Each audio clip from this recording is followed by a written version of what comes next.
आज द्वितीय दिवस की बेला में हम प्रवेश करें, उससे पूर्व अपने मन एवं वाणी को स्थिर करते हुए श्री राधा गोविंद भगवान के पावन चरणों में ध्यान लगाएं एवं उनके नाम संकीर्तन को प्रारंभ करते हुए श्रीमद् भागवता की पावन कथा में हम सभी प्रवेश करेंगे।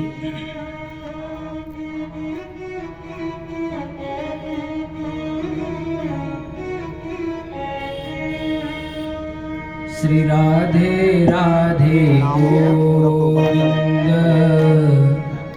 गोविंद राधे, श्री राधे राधे गोविंद गोविंद राधे, श्री राधे राधे गोविंद गोविंद राधे, श्री राधे राधे गोविंद गोविंद राधे, श्री राधे राधे गोविंद गोविंद राधे, श्री राधे राधे गोविंद गोविंद राधे, श्री राधे राधे गोविंद गोविंद राधे, श्री राधे राधे गोविंद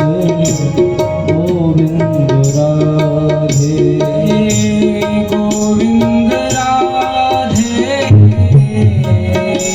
गोपाल राधे, गोविंद राधे गोपाल राधे,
राधे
बोलिए राधा गोविंद सरकार की जय। अनंत बलवंत श्री हनुमत लाल की जय। जय जय श्री राधे।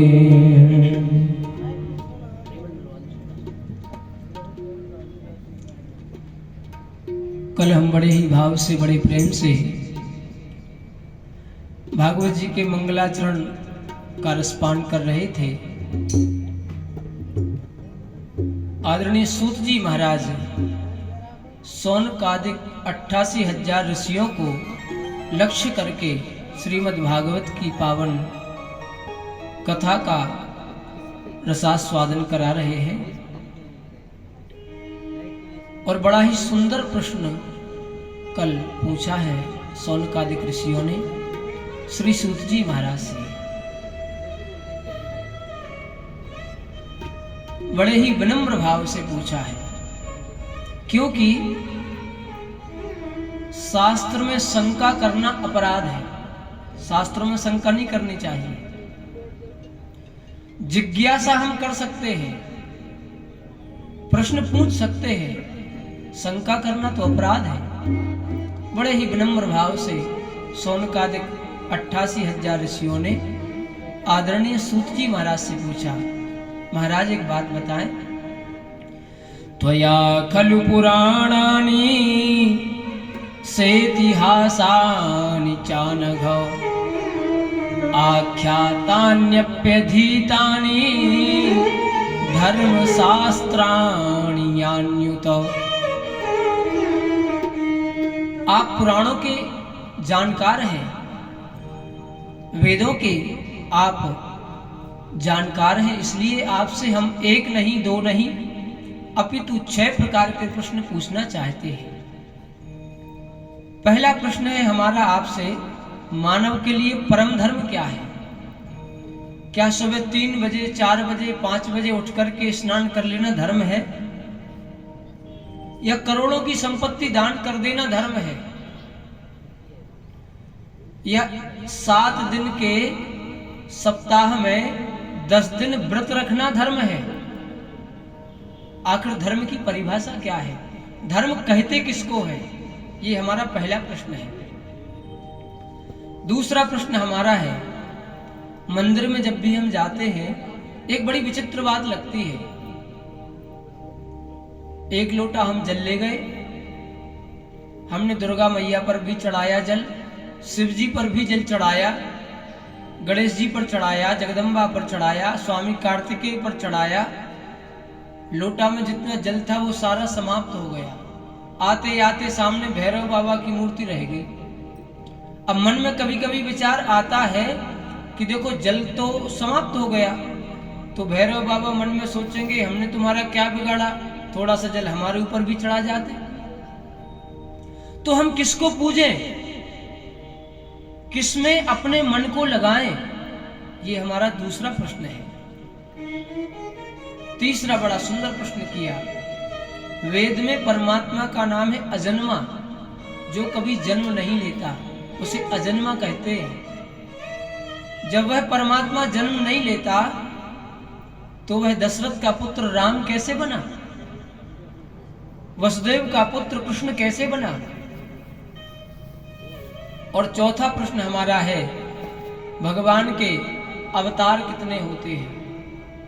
कोई 1 अवतार कहता है, कोई 5 अवतार बताते हैं, कोई 10 अवतार बताते हैं, कोई 24 अवतार बताते हैं, और कोई कहता है हरि अनंत, हरि कथा अनंता।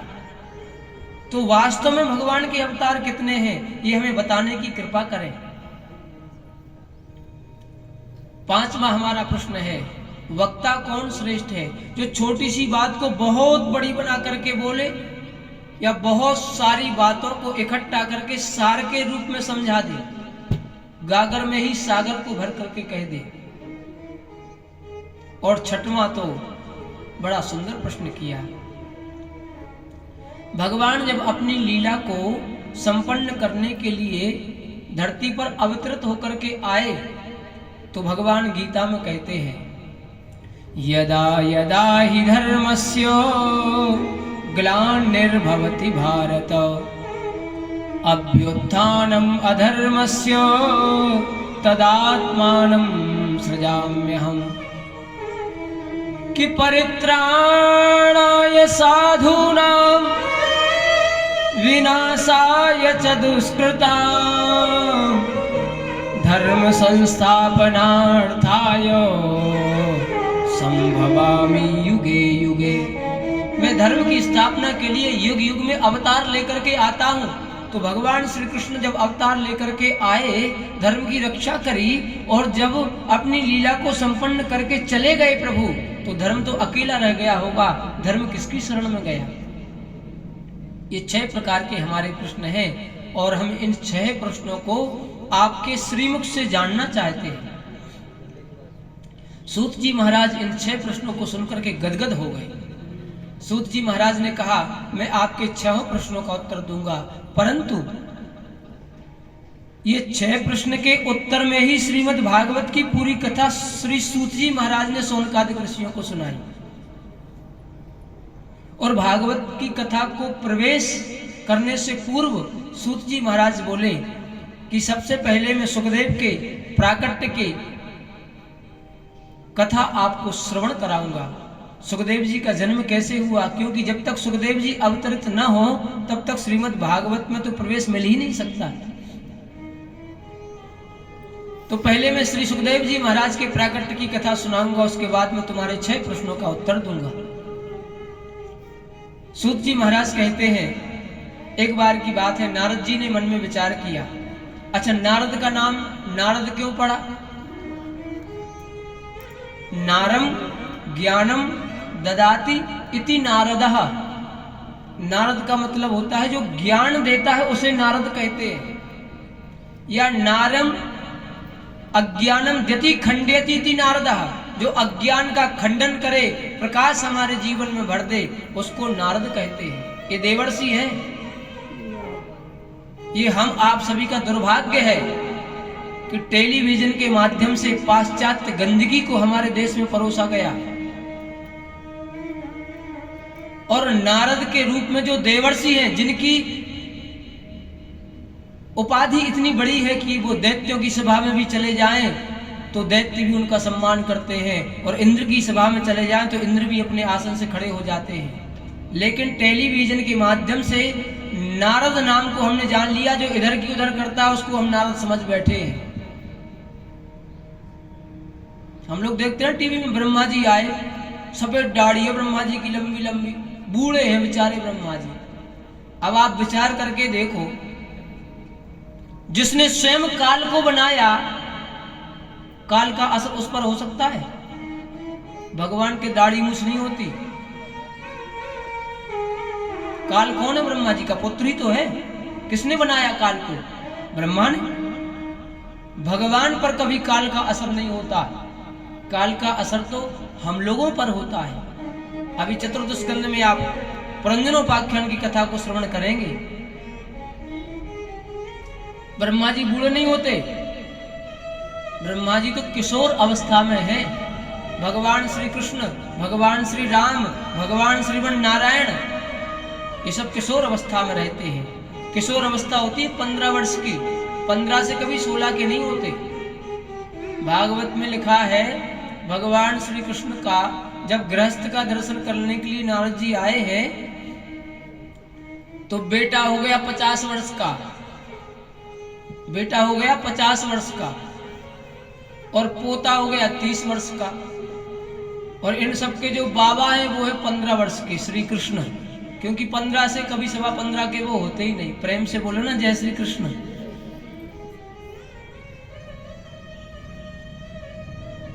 नारम अज्ञानम दति खंडेति थी नारदः, जो अज्ञान का खंडन कर दे उसे नारद कहते हैं। नारद ने एक बार मन में विचार किया कि मेरे कारण लक्ष्मी नारायण भगवान में तो झगड़ा हो ही चुका है।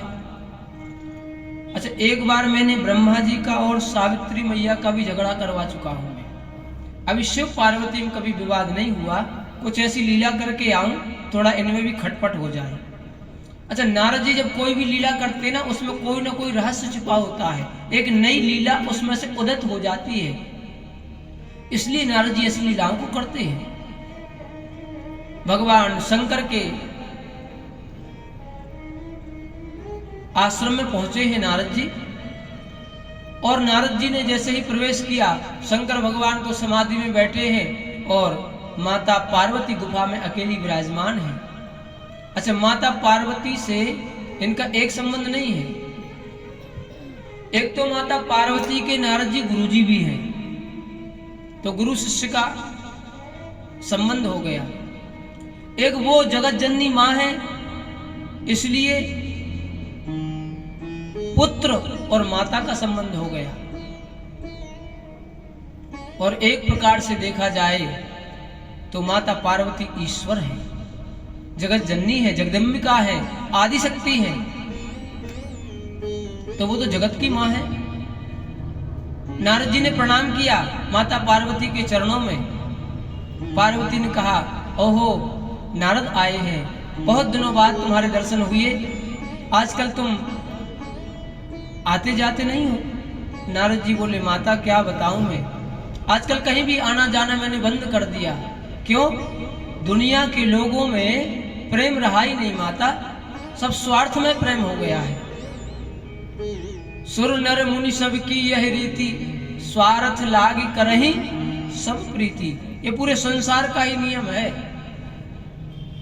हम जब तक संसार के काबिल हैं, जब तक हम कमा रहे हैं, तब तक परिवार में हम बहुत अच्छे लगते हैं। जब तक हम परिवार का भरण पोषण कर रहे हैं, जब तक हम परिवार वालों की सुन रहे हैं, तब तक हम परिवार को बहुत ज्यादा अच्छे लगते हैं। लेकिन हम ये मान बैठे हैं कि मेरे बाद में मेरे परिवार का क्या होगा, ये हमारी सोच गलत है। किसी के जाने से न कभी कोई विचलित हुआ है और न कभी विचलित होगा। भगवान की माया इतनी प्रबल है, इतनी प्रबल है माया कि उसका पार कोई पा नहीं सकता। कोई व्यक्ति जब घर को छोड़ करके चला जाता है तो महीना भर तक उसका भाई रोता है। भगवान कृष्ण ने उपदेश किया है, 1 महीने तक भाई रोता है, उससे थोड़ा ज्यादा उसकी पत्नी रोती है, माता जीवन पर्यंत रोती है। लेकिन माया इतनी प्रबल है, जैसे जैसे समय व्यतीत होता जाता है, जो लोग जिसके जाने के लिए रोते हैं वही लोग फिर हंसने लग जाएंगे एक दिन और तुमको भूल जाएंगे। ये हमारी गलत धारणा है कि मेरे जाने के बाद मेरे परिवार का क्या होगा, या मैं ही परिवार को चला रहा हूं। परिवार चलाने वाला तो ऊपर बैठा है, गोविंद। उसने जब जन्म दिया है तो पालन भी वही करता है, हमारे आपके हाथ की बस की बात नहीं है। नारद जी कहते हैं, माता स्वार्थ ज्यादा बढ़ने की वजह से मैंने आना जाना बंद कर दिया। माता पार्वती बोली, अब देखो मैं संसार की बात तो क्या कहूं, मैं तो अपनी बात कहती हूं। हम दोनों में तो इतना प्रेम है कि मैं आपको बता नहीं सकता। नारद जी बोले, माता आप में बहुत प्रेम है, ये तो बड़ी खुशी की बात है। अजी सुनो, जो भी हम माला पर मंत्र जपते हैं ना, वो कभी बताना नहीं चाहिए किसी को। शास्त्र कहते हैं, गोपनीयम गोपनीयम गोपनीयम प्रयत्नतः। उसको जितना गुप्त करके रखोगे भजन पूजा पाठ को, वो उतना प्रभावी होगा। लेकिन हम लोगों की धारणा तो ये है, अच्छा काम कुछ करते हैं और पूरे गांव में गाएंगे ये हमने किया था, और कोई गलत हो जाए, झूठ बोल दे, कोई पाप कर्म हो जाए, उसको छुपाते हैं। जबकि होना क्या चाहिए, पाप को बताने से उसका प्रभाव कम होगा और पुण्य को छुपाने से उसका प्रभाव बढ़ेगा।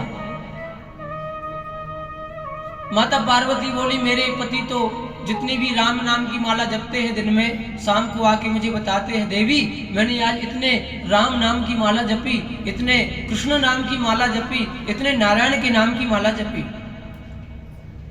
नारद जी कहते हैं, माता ये तो बहुत अच्छी बात है कि तुम्हारे पति और आप में इतना प्रेम है, पर एक बात बताओ, भगवान शंकर वो गले में मुंडों की माला जो पहन के रखते हैं ना, उसमें किसके मुंड लगे, ये बात आपको बताई?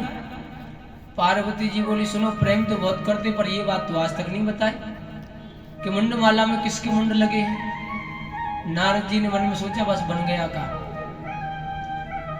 अजी माता जी, हम यही तो कह रहे हैं आपसे, जिस मुंड माला को 24 घंटे पहन के रखते हैं, उस माला में किसके मुंड लगे, ये बात अपनी पत्नी यानी आपको नहीं बताई। अब हम तो जाते हैं, आप जाने, आपका काम जाने, जो करना था सो कर दिया। नारद जी प्रणाम करके जाने लगे और शंकर जी की तरफ तिरछी नजर से देखा और कहा, बाबा आश्रम में थोड़ा जल्दी पधारना, माता जी ने याद किया है। और नारद जी चले गए। शंकर भगवान को लगा कि नारद अकेले होकर के गए हैं, कुछ न कुछ गड़बड़ ना हो जाए। जैसे ही शंकर भगवान अंदर आए माता पार्वती के पास, तो कहते हैं माता पार्वती ने कोप भवन में प्रवेश कर लिया। पहले जब मकान बनवाते थे ना जी, तो एक कमरा अलग से बनवाया जाता था, उसके ऊपर लिखा रहता था कोप भवन।